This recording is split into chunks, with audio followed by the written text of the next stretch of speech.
नमस्कार, स्वागत है आपका संसद टीवी पर। मैं हूं मनोज वर्मा और आप देख रहे हैं हमारा खास कार्यक्रम मुद्दा आपका।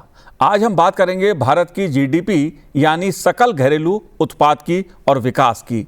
दरअसल वित्त वर्ष 2025-26 की पहली तिमाही अप्रैल-जून में भारत की अर्थव्यवस्था ने शानदार प्रदर्शन किया है। जीडीपी ग्रोथ रेट में 7.8% की वृद्धि देखने को मिली है। चालू वित्त वर्ष की पहली तिमाही में तेज वृद्धि ने दुनिया की सबसे तेजी से बढ़ती प्रमुख अर्थव्यवस्था के रूप में भारत की स्थिति को और मजबूत किया है। दुनिया भर में चल रही उथल पुथल के बीच ये विकास दर काफ़ी महत्वपूर्ण है और इसने तमाम वित्तीय एजेंसियों के अनुमानों को पीछे छोड़ दिया है। भारत की अर्थव्यवस्था की इस गति और मजबूती को देखते हुए कहा जा रहा है कि 2027 तक भारत का सकल घरेलू उत्पाद 5 ट्रिलियन अमेरिकी डॉलर तक पहुंचने का अनुमान है और 2028 तक ये जर्मनी से आगे निकल जाएगा। 2030 तक भारत 7.3 ट्रिलियन अमेरिकी डॉलर के अनुमानित सकल घरेलू उत्पाद के साथ दुनिया की तीसरी सबसे बड़ी अर्थव्यवस्था बन जाएगा। भारत की जीडीपी के ताजा आंकड़े अमेरिकी राष्ट्रपति डोनाल्ड ट्रंप को तगड़ा जवाब माना जा रहा है। भारत की अर्थव्यवस्था और जीडीपी के आंकड़ों ने अमेरिकी राष्ट्रपति डोनाल्ड ट्रंप की टिप्पणियों को गलत साबित कर दिया है। इसलिए मुद्दा आपका में आज हम बात भारत की जीडीपी में वृद्धि और विकास की जो कहानी है उसकी बात करेंगे। चर्चा करने के लिए खास मेहमान हमारे साथ जुड़े हुए हैं। सांसद राजीव भट्टाचार्य जी हमारे साथ जुड़े हैं। राजीव जी, आपका स्वागत है संसद टीवी पर। नमस्कार। साथ ही हम बात करेंगे पीएचडी सीसीआई के महासचिव रंजीत मेहता जी से। रंजीत जी, आपका भी स्वागत है संसद टीवी पर। और हमारे साथ जुड़े हुए हैं एग्रो फाउंडेशन के सीईओ डॉक्टर चरण सिंह जी। चरण सिंह जी, आपका स्वागत है संसद टीवी पर।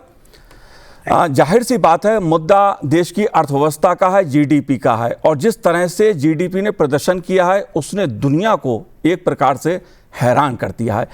राजीव जी, मैं आपसे जानना चाहूँगा, जीडीपी के जो आंकड़े उभर के सामने आए हैं, जाहिर तौर पर वो देश के लिए एक अच्छी खबर है, देश की अर्थव्यवस्था के लिए बहुत अच्छी खबर है। आप कैसे देखते हैं इन आंकड़ों को? जो वृद्धि देखने को मिली है 7.8% की जीडीपी में, क्या कारण है इसके पीछे, क्या वजह है? जी बहुत बहुत धन्यवाद।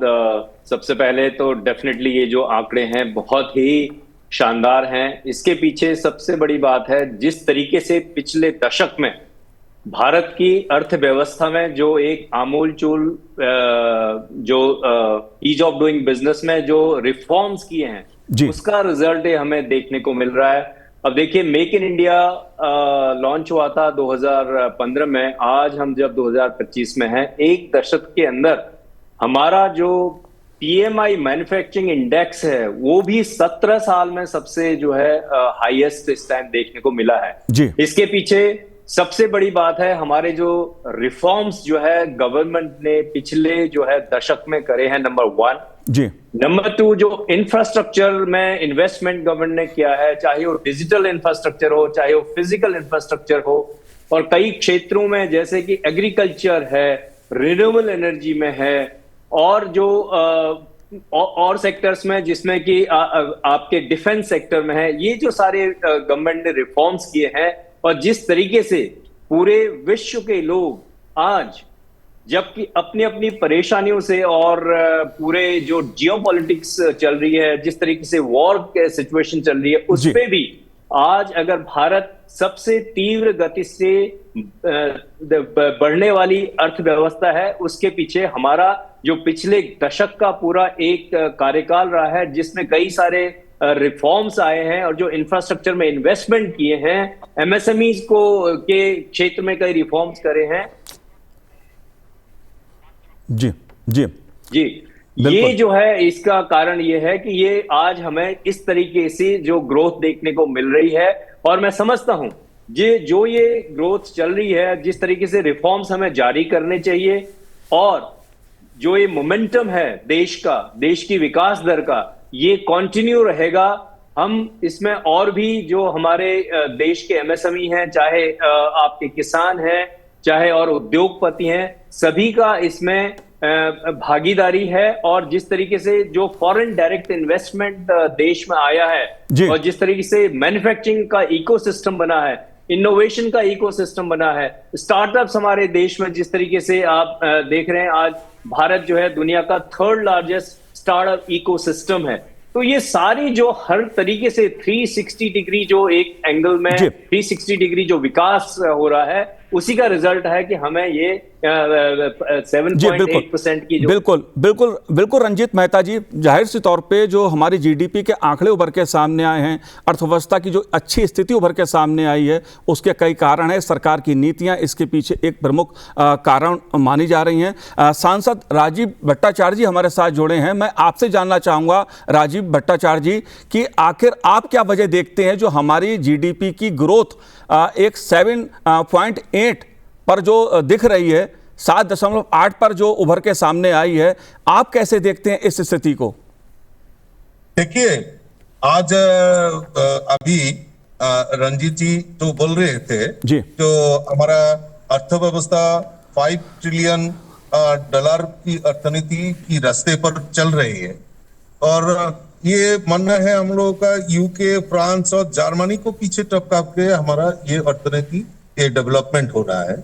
तो इसका मूल बिंदु जो है, पहले मेरे जो रंजीत जी बता रहे थे रिफॉर्म्स का जी, और दूसरा एक जो है आत्मनिर्भर भारत। तो ये सब मिलके मोदी जी का जो नारा है सबका साथ सबका विकास और सबका विश्वास, तो ये सभी एंगल को एक साथ जोड़ के ये इंडियन इकोनॉमी को बिल्डअप करने का एक जरिया होगा। आप लोगों को मालूम होगा 2014 में जब देश का प्रधानमंत्री नरेंद्र मोदी जी लाल किला में जाके बोल रहे थे कि हम लोगों को गरीबों का जनधन, प्रधानमंत्री जनधन योजना से बैंक अकाउंट करना है, तो ये हम लोग उस समय सोच नहीं सकते थे। अभी क्या हुआ, लगभग 50 करोड़ देशवासियों ने ये प्रधानमंत्री जनधन योजना का बैंक अकाउंट किया।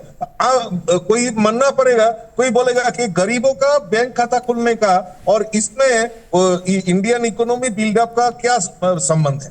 तो आप 50 करोड़ देशवासी जब बैंक अकाउंट करेगा, उसका ट्रांजैक्शन जब होगा तो एक इकोनॉमिक ग्रोथ, अकाउंटेबिलिटी आ जाएगा। और बीच में जो बिचौली ये सब जो था, इसका जो हमारा दुर्नीति जो था, करप्शन जो था, इसको समाप्त करने का एक प्रयास है। तो मैंने पहले बोला था सबका साथ सबका विकास, ये मंत्र लेके काम करते।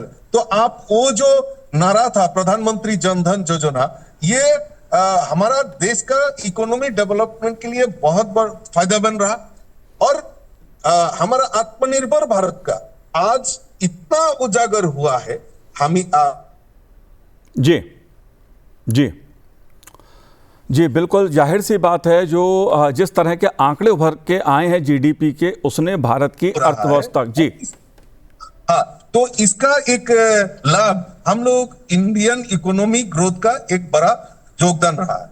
और हम लोग और भी नहीं छोड़ सकते हैं, जो हमारा किसान है, किसान का भी एक बड़ा रोल हमारा रहता है। एमएसपी हो या हम लोग देखते हैं, हम आपको याद होगा कि हमारा पहले विदेश से अनाज हमारा इंडिया में माने एक्सपोर्ट इंपोर्ट करता था।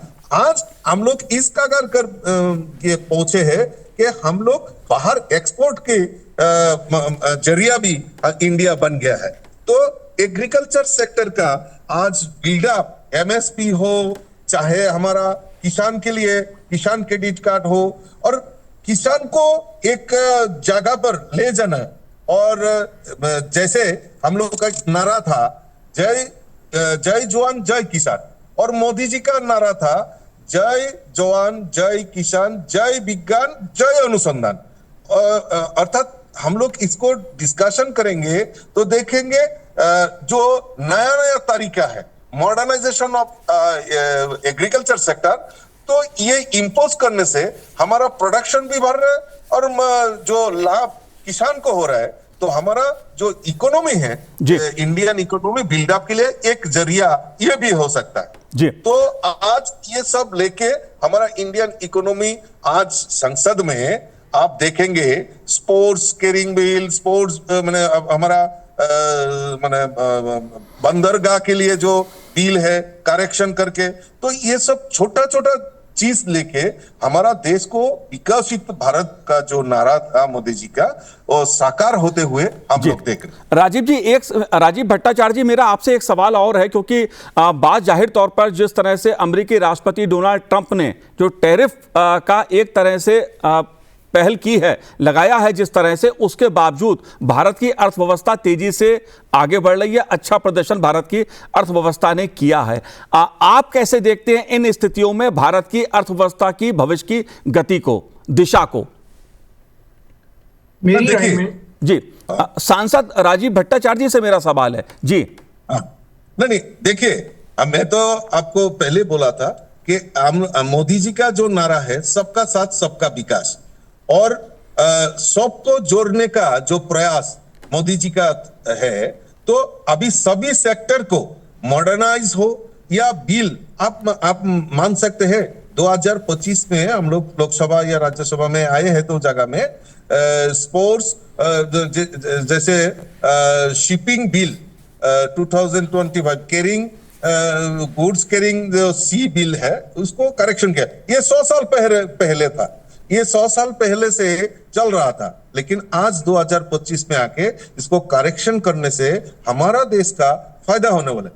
आज अमेरिका जो टेरिफ कर रहा है, तो आज इंडियन इकोनॉमी इस जगह पर पहुंच गया है, और टेरिफ हो गया तो हमारा देश भी 140 करोड़ देशवासियों का जनसंख्या है जी। ये मार्केट में जानते हैं उन लोग कि ये मार्केट बंद हो जाएगा तो उनका अर्थव्यवस्था के ऊपर भी असर आ सकता है।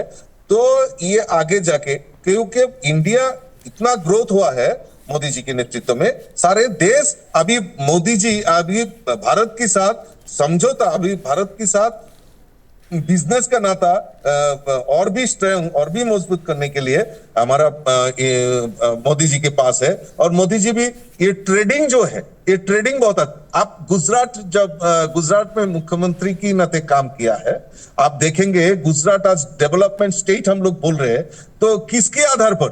ये ट्रेडिंग के मामले में हमारा मोदी जी बहुत अच्छा योगदान रहा है, और आज इंडियन इकोनॉमी ग्रोथ का जो कारीगर है, मूल कारीगर है हमारा देश का यशस्वी प्रधानमंत्री नरेंद्र मोदी जी। जी बिल्कुल। राजीव भट्टाचार्य जी, आपका बहुत बहुत धन्यवाद संसद टीवी से बात करने के लिए। जाहिर तौर पर जो भारत की जीडीपी इस समय है, जो उभर के पहले तिमाही में जो उभर के सामने आई है, वो 7.8% वृद्धि देखने को मिली है, जबकि अनुमान 6.7% का था। डॉक्टर चरण सिंह जी, मैं आपसे जानना चाहूंगा इसके पीछे आप क्या कारण देखते हैं? इसके एक कारण तो अभी जैसे डिस्कस किया है, पॉलिसीज है। बहुत अच्छी मैक्रो इकोनॉमिक पॉलिसीज रही हैं जी। जब दुनिया भर में ग्रोथ का डगमगाट हो रहा है, हमारा देश जो प्रोजेक्टेड ग्रोथ रेट है उससे भी आगे जा रहे हैं। तो ये तो सबसे बड़ी बात पॉलिसीज की है ही है। जो सेंटिमेंट है, आगे 22 साल का प्लानिंग चल रहा है, और सिर्फ बातचीत नहीं हो रहा है। आपने देखा है कुछ वर्षों से प्रधानमंत्री जी भी कह रहे हैं, और अभी मई के महीने में उन्होंने नीति आयोग में भी कहा स्टेट्स को कि आप ही आगे बढ़िए और हम लोग मिलकर एक टीम की तरह ऑपरेट करें। तो स्टेट्स भी अपने अपने विकसित भारत के प्लान बना रखे हैं। अभी आप यही आंकड़े देख लीजिए जो इस बार रिलीज हुए हैं, इसमें एग्रीकल्चर ने बड़ा अच्छा रोल प्ले किया है। जी बिल्कुल। मैन्युफैक्चरिंग तो अपनी पोजीशन होल्ड कर ही रहा है, पर जैसे अभी सांसद जी बता रहे थे, बिल्कुल ठीक बता रहे थे कि ट्रेड में हम लोगों ने काफी उछाल देखी है। ट्रेड है, होटल्स है, ट्रांसपोर्ट है, उसकी ग्रोथ जो पिछले 6 माह में सिर्फ 5.4% थी, अभी वो 8.6% हो गई। और जो बैंकिंग है, financial, real estate, professional services है, उनकी ग्रोथ रेट 6.6 से 9.5 हो गई। और फिर public administration, defence and other services है, वो 9 से 9.8 हो गई। तो सर्विसेज में हम लोगों ने काफी अच्छी उछाल की। जहां तक ट्रेड का सवाल है, उन्होंने बिल्कुल ठीक कहा, पर मैं भी ये सोचता हूं कि देश इतना विशाल है और अपनी प्रॉस्पेरिटी इतनी हुई है, गरीबी रेखा से लोग बहुत ऊपर उभर कर आ गए हैं, इसलिए हमारे एक्सपोर्ट्स, अगर अमेरिका, वैसे हमारे एक्सपोर्ट्स अमेरिका को बहुत ज़्यादा नहीं है, टोटल एक्सपोर्ट्स का करीब 20% है, और उनमें से भी आधे ही हैं जो टैरिफ के साथ जूझ रहे हैं, तो हमारे एक्सपोर्ट्स पे ज़्यादा असर तो नहीं पड़ेगा। पर हमारे हिंटरलैंड्स में अंदर, देश के अंदर, क्योंकि प्रॉस्पेरिटी काफ़ी ज़्यादा आ गई है, तो हम लोग उन्हीं चीज़ों को देश के अंदर यूज़ कर सकते हैं। प्रोडक्शन जो है रुकने वाली नहीं है, प्रोडक्शन चलती रहेगी। इसके अलावा जो इंफ्रास्ट्रक्चर है, इंफ्रास्ट्रक्चर का मल्टीप्लायर बहुत अच्छा रहता है। आप ₹1 का इंफ्रास्ट्रक्चर करिए, 2 से 3 गुना वो ज़्यादा असर दिखाता है। अब सरकार ने पिछले 5 साल में कोविड के दौरान ही आपने देखा कैपिटल एक्सपेंडिचर बढ़ा दिया है, और कैपिटल एक्सपेंडिचर का फ्यूचरिस्टिक बहुत रहता है इम्पैक्ट। वो इसीलिए जो ग्रोथ हम लोगों की बढ़ रही है, वो सिर्फ इसलिए नहीं कि इस बजट में ग्रोथ के ऊपर हम लोगों ने जोर डाला है, उसका कारण है कि पीछे से जो नीतियां चल रही हैं बहुत ग्रोथ ओरिएंटेड चल रही। और ये ग्रॉस फिक्स्ड कैपिटल फॉर्मेशन के आंकड़े जो इस बार निकले हैं Q1 में 6.7% से 7.8%, इसका मतलब कि ग्रोथ, प्रोडक्टिविटी और ग्रोथ आगे के क्वार्टर्स में भी आगे ही बढ़ती जाएगी। इसके साथ एक और पॉइंट मैं कहना चाहूंगा, मॉनेटरी पॉलिसी का। आपने देखा जिस तरीके ब्याज दर कम किए गए और काफी शक्ति से कम किए गए, वो ब्याज दर भी अभी इन्वेस्टमेंट को जोर दे रहे हैं, और इन्वेस्टमेंट बहुत बड़ा रोल प्ले करती है ग्रोथ में। तो मुझे लगता है कि कुल मिलाकर इन्फ्लेशन कम है, फिस्कल डेफिसिट कंट्रोल में है, मॉनेटरी पॉलिसी के इंटरेस्ट रेट बिल्कुल ठीक चल रहे हैं, हमारी एक्सपोर्ट पॉलिसी और इंपोर्ट पॉलिसी ठीक चल रही है, एक्सचेंज रेट स्टेबल है, बैंकिंग इंडस्ट्री बहुत स्टेबल चल रही है, उनके एनपीएस बहुत कम है। तो ओवरऑल अगर देखा जाए तो प्रोजेक्शन ऑफ द ग्रोथ मुझे लग रहा है कि हम 6.5 से तो हमेशा ऊपर ही रहेंगे, 7.8 से भी हम 8% जा सकते हैं। जी, जाहिर तौर पर है जो जिस प्रकार से भारत की जीडीपी ने प्रदर्शन किया है, एक शानदार प्रदर्शन किया है पहले 3 महीनों में, वो अपने आप में एक सकारात्मक भविष्य यानी विकसित भारत के लक्ष्य की ओर एक पॉजिटिव दिशा दिखाता है। मैं डॉक्टर रंजीत मेहता जी आपसे जानना चाहूँगा, जाहिर तौर पर भारत का सर्विस सेक्टर जो है वो मजबूत रहा है और मजबूत है, अच्छा प्रदर्शन किया है सर्विस सेक्टर ने, लेकिन मैन्युफैक्चरिंग की अगर ग्रोथ रेट की बात की जाए तो उसमें भी इस बार वृद्धि देखने को मिल रही है। 7.6 के मुकाबले इस बार 7.7% की ग्रोथ रही है। इसको आप कैसे देखते हैं?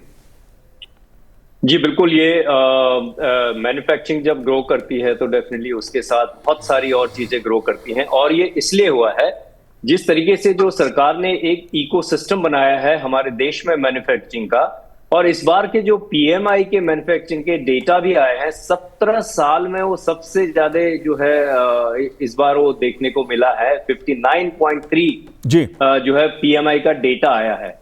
और ये इसलिए संभव है कि इतने जो कई वर्षों में हमारे जो 7-8 साल में कई ऐसी फैक्ट्रीज इंडिया में, कई इकोसिस्टम जो बना है, चाहे आप सेमी कंडक्टर का देख लीजिए और इलेक्ट्रॉनिक्स में देख लीजिए, मोबाइल फोन मैन्युफैक्चरिंग में देख लीजिए, ऑटो कंपोनेंट्स में देख लीजिए। जब हम एक ऐसा वक्त था जब हम मोबाइल फोन इंपोर्ट करते थे, मगर आज भारत जो है जो इलेक्ट्रॉनिक्स में एक्सपोर्ट कर रहा है, मोबाइल फोन यहां से एक्सपोर्ट कर रहा है। ये संभव हुआ है कि हमें किस तरीके से हमने एक पूरा इकोसिस्टम बनाया है, कैसे एक इनोवेशन का कल्चर क्रिएट किया है।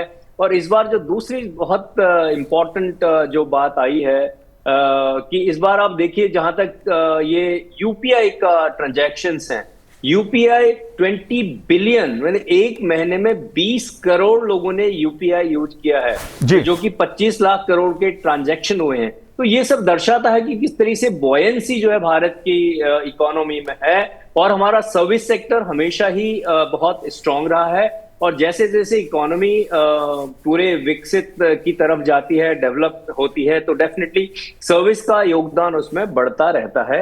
और मैं समझता हूं भारत जो है एक विश्व का ऐसा देश है जो कि एक इस टाइम हमारे यहाँ सबसे ज्यादा यंग लोग हैं। हमारा डेमोग्राफिक जो डिविडेंड है वो बहुत हमारी स्ट्रेंथ है। हमें अपने डेमोग्राफिक डिविडेंड को लिवरेज करना चाहिए। जो स्किल इंडिया मिशन प्रधानमंत्री मोदी जी ने लॉन्च किया था, वो उसका भी हम आज रिजल्ट देखने को हमें मिल रहा है।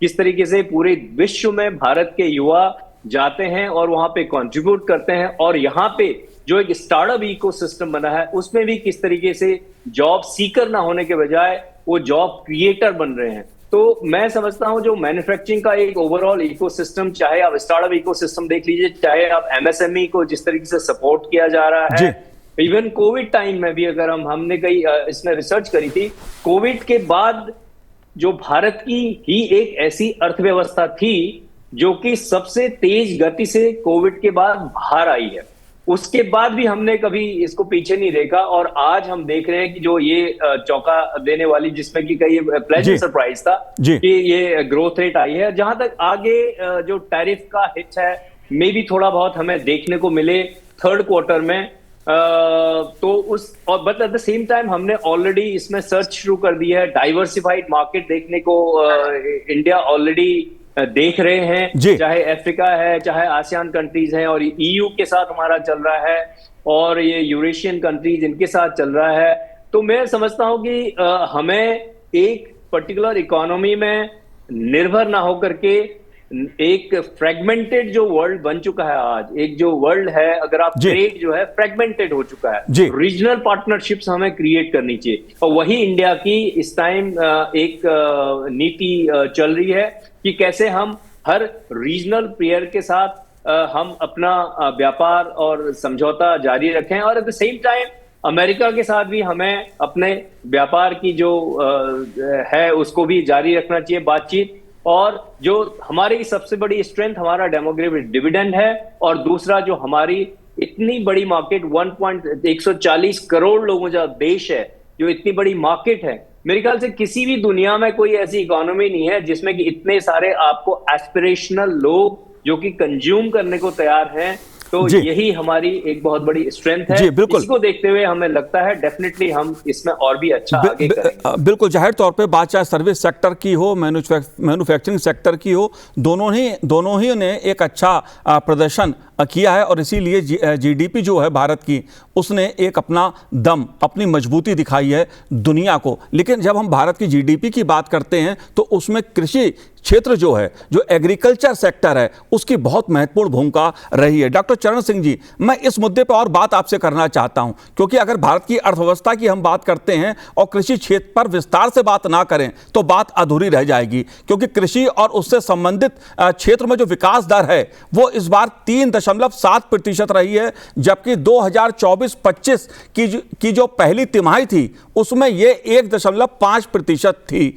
आप क्या कारण मानते हैं जो विकास दर में, कृषि क्षेत्र में विकास दर में जो वृद्धि देखने को मिली है, इसके पीछे कौन सी योजनाओं को आप महत्वपूर्ण भूमिका में देख रहे हैं या मान रहे हैं? देखिए, इससे पहले अगर मैं कृषि से पहले कहना चाहूंगा कि जो कैपिटल एक्सपेंडिचर जो मैं कह रहा था कि फिस्कल पॉलिसी में पिछले 5 साल से आगे आ रहा है, आपने जब इंडस्ट्री की बात की तो कैपिटल सेक्टर जो है, प्रोडक्शन, आईआईपी का डेटा भी अभी निकला है, उसकी भी ग्रोथ 8.6%, 8.6 जो 5.2 से आगे बढ़ी है, काफी अच्छी उछाल है। और अगर आप इंटरमीडिएट गुड्स देखें तो उनकी उछाल है 4.4 से 5.2। तो ये जो कैपिटल और इंटरमीडिएट गुड्स हैं, ये हमें ये दिखा रहे हैं कि ये ग्रोथ जो मैन्युफैक्चरिंग की है ये स्ट्रांग चलती रही। तो ये मुझे बहुत अच्छी चीज लग रही है, तो फ्यूचरिस्टिक लग रहा है।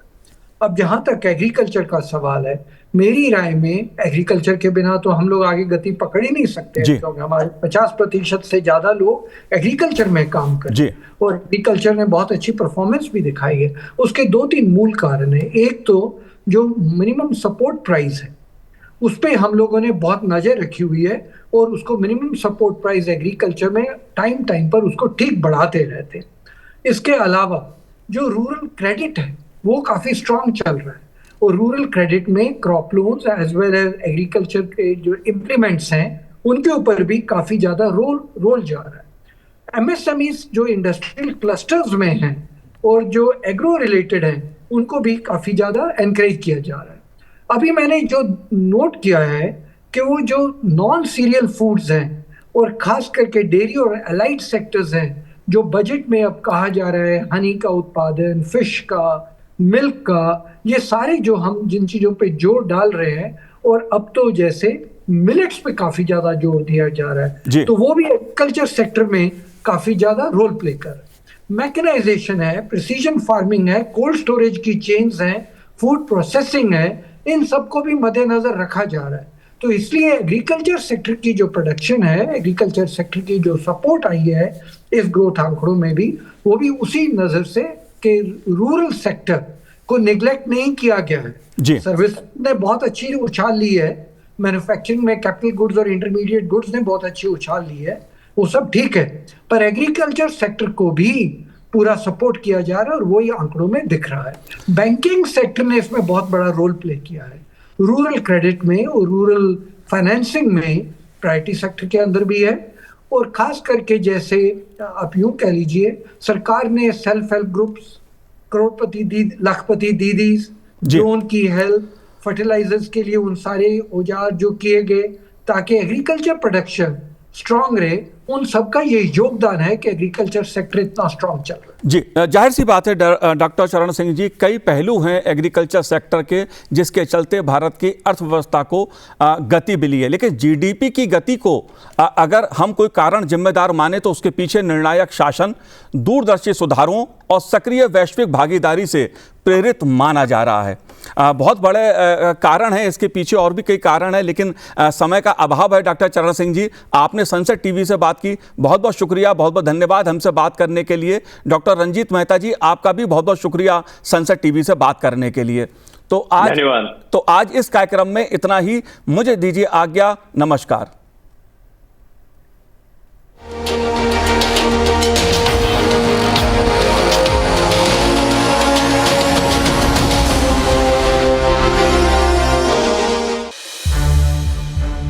सनसेट टीवी के और भी प्रोग्राम्स देखने के लिए सब्सक्राइब करें हमारा YouTube चैनल और हाँ, इन्हें लाइक और शेयर करना ना भूलें।